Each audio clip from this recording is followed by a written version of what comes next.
All right, we are live. This is Mr. Christopher with Funkatopia, and I am here with Speech from Arrested Development. How are you, sir? We are doing great. I'm doing awesome.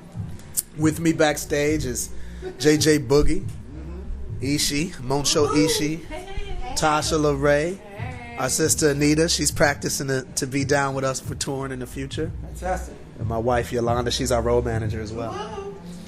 Fantastic. So you're a good company. Yeah, that's fantastic. I'm glad to be here. So let's go ahead and just get to business. What can fans expect from you guys next? You guys got the Living single that's out right now. Yeah. And you also spent a lot of time in the studio during the fall. So what's coming? Well, we got we're gonna do a video for Living. We've been actually starting to shoot it. We'll be shooting again in the morning, and we're gonna shoot even more when we get back from tour. So we're gonna have a video for Living soon, and then we got like about 10 songs that we did a while back, like last year, that we've been sort of just sitting on and just listening to, and JJ Boogie has been mixing them, like remixing them again, like mixing them down again. So I think like we'll drop some singles for the people in the coming months from this recording project we did, and it's basically like a sample-based project where pretty much all of us are writing on all over it, and very, very cool stuff though. Pretty cool messages. So we're gonna do that, and then we're gonna do a world tour this year. We are on our way to Japan next week, Tuesday, and then we do Dubai, we do New Zealand, and Miami. We come back to the States, do Miami. And Indonesia. So we got a lot of places that we're hitting, throughout this year. So I know. I've been hearing a lot of talk about the 20 project. Yeah. What happened with that? Well, initially, this project I'm telling you about that sample-oriented was going to be the 20 project. And I think we all agree that it wasn't really the celebration of our 20th year record. You know what I'm saying? So we just decided to just release these joints because they're so filled with samples that we're just going to give it to everybody free and not even try to sell it. And in the 20 album, we've started to record on. We've done about 3 cuts. And we're just starting to, get our teeth into that whole, because basically we always wanted to do a record that celebrated being 20 years in this industry. And so that's sort of the concept of that record. It may or might not even be called 20 now. We're not sure. We're sort of just thinking about it. Is it going to be like old material that's going to be rehashed and remixed? I doubt it. I mean, I personally stay away from that. I let other people do it, you know what I'm saying? Like a lot of other people have redone some of our tracks and stuff like that. Music Soul Child and what's her name? Anyway, Dude on the X Factor covered. Dude on the X Factor just did People Every Day. Music Soul Child did People Every Day. Another rock group did Tennessee.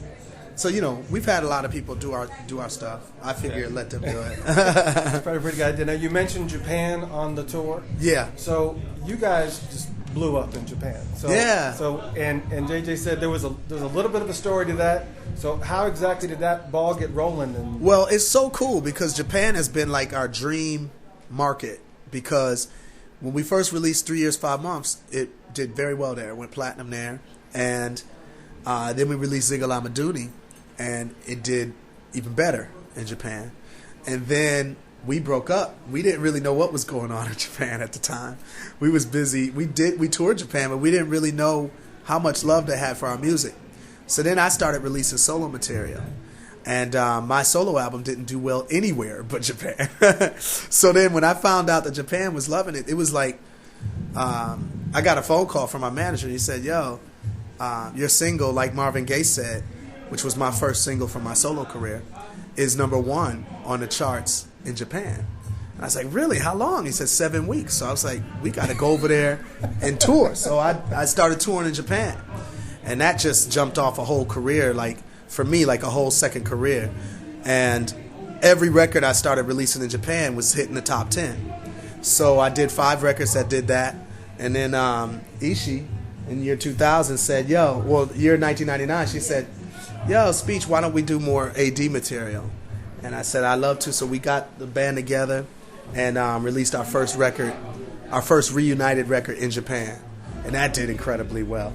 And then and we just kept releasing stuff overseas. We were shopping stuff here, but the labels weren't interested in doing it here, so we was like, let's just do it where we get the love. And they just been amazing. So and how did Dubai get into the picture? So what happened was we did like Japan. We started to move out from Japan. And it's like, let's try Europe. So we started releasing music in Europe. That started doing well. Then Australia and in the Middle East. So like Dubai, Abu Dhabi, where else? Africa. Canada is opened up for us in a big way. So all of these markets just started opening up once Japan was sort of the foundation for us reuniting. Yeah. You have to tell me what's going on with the coaching that you're going to be doing on an MTV show. That was totally ill because no, I got a call. I think it was somebody that Ishii knew that gave me a call and asked if I would coach MTV Made, and I never heard of the show. In fact, to this day, I still never seen the show. So, but it's a really popular show. It's one of their biggest shows. So we I was like, I auditioned for it. Basically, just looked at the camera and did some funny stuff. And they asked me to coach it. So then, of course, I asked Ishii if she would coach the dancing because the show, basically, the premise of the show is to have somebody be made into something. And these two girls that we was coaching were rappers, and they wanted to be made into better rappers. And so I was coaching them on pretty much everything but dancing. And then Ishii would take over with stage presence and dance. And then, but it was fun. It was my first reality show. You know what I'm saying? It was cool. Were there other rappers that were also coaching? No, not at all. It was just me as far as the rap stuff. Well, actually, there was some like inspirational talks given by a woman named Rashida, who's from here. And what's it? You want to tip me from my bubble gum? She got a song like that, right? Yeah, Rashida. What's her song called? Well, she's called the Georgia Peach. She has a couple of songs, but her name is Rashida. She's more of like a ghetto rapper. More street, yeah.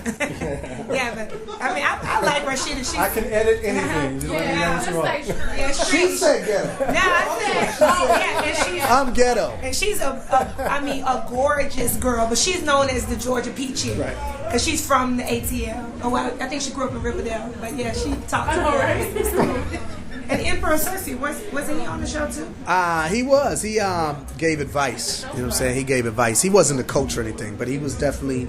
We got on 107.9, Hot 107.9, and Emperor Cersei, gave them some advice live on the air, and they actually got to spit rhymes live on the air, and then they got to be judged later on by a lot of the industry execs here. A brother named Ian Burke, who put together the group Escape. He put together the group TLC, and he's just well known. He helped us out back in the days. He introduced Ishii to me.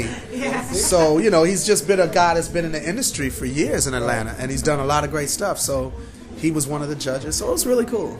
It was nice. Fantastic. All right, so now we're going to get a little personal. Uh-oh. I looked over her direction. She's not even paying attention. Okay. Your song Living. Yeah. Acting like I'm dumb, including my only son. I know, right? He's 16, acting like he's going on 61. Let me tell you, I feel you. Do you have kids? I feel you. I got 3 kids. Okay. I have 3 kids.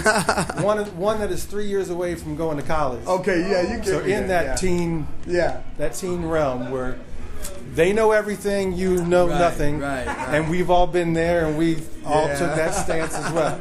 So, how's family life? What's you got? I mean, you got some time on the road here, especially this overseas stuff that you have going on. Yeah. I mean, how's that? How is all this working? We're that's going great. I mean, the truth is, my son would be here tonight if he was allowed in. Right. And there was that stage. I feel like in hip hop, a lot of rhymers never talk about their family life, and I feel like as hip hop grows older, we got to start talking about stuff that we're going through. Because when you was younger, you talk about going to the mall, you talk about picking up girls or whatever, and then as you get older in the field, I mean, you got to grow with the music. You can't just stay like you're in high school still, And I feel like it's really rare that you're going to hear someone talk about what it is like now to be a hip hop dude that's got some kids, you know. So I feel like it's rare. So I was just, it was just part of me expressing myself, just being real. But thank God that stage that my son was in, he's no longer in. I think the record helped him. How old is he now? 17. 17. Yeah. Right, well, he's still. There's a lot more adventurous stages coming. I know. I believe. From what I understand, from what I'm told. Yeah, well, I believe it. It never stops. Right. So, I mean, how do you feel about the state of hip hop today? I mean, let's not talk about, like, you know, obviously there's exceptions to the rules. Right. You know, like the Roots. Right. And, you know, well, Diggable Planet 2 is planning a reunion apparently. Oh, okay. So good. What do you feel is the state of hip hop right now? Well, you know, hip hop is huge. You know what I'm saying? So it's good and bad. To me, the good is that you're making more money than you ever used to make if you were one of the founders. You know what I'm saying? So people like DJ Kool Herc, people like, you know, Grandmaster even, and the Furious Five and Sugar Hill, all these cats didn't never make as much money as cats are able to make now in this game, right, or in this music. So I feel like to some extent it's been good, you know what I'm saying? And then to a large extent, especially within the last like 15 years, I think it's become very corporate driven, where the whole attitude of the music has a corporate sort of mindset where it's all about making money, it's all about your bottom line, it's all about diversifying, it's all about your brand. All of these things are things that Nike should be thinking about, and I can totally understand them doing it. But as artists, I feel like the music has lost a lot of its artistic integrity. Absolutely.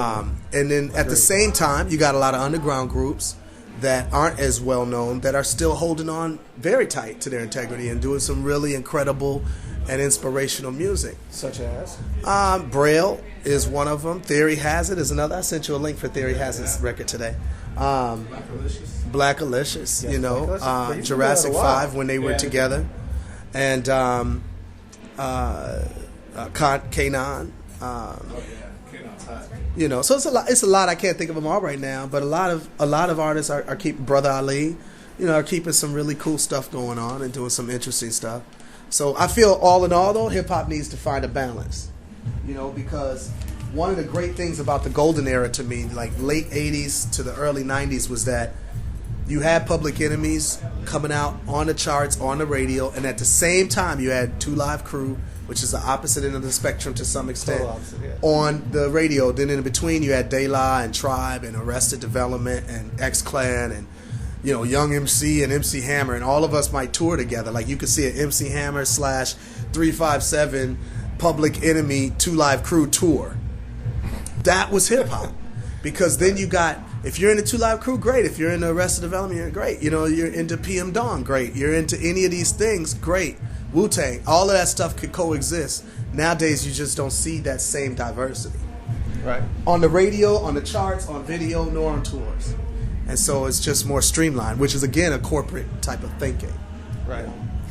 Well, that's all the questions that I had for you. However, if there's anything else that you want me to cover, you want people to know about, or like people to have a heads up on, just let me know. Yeah, I mean, basically, we got our album Strong that people could become hip to.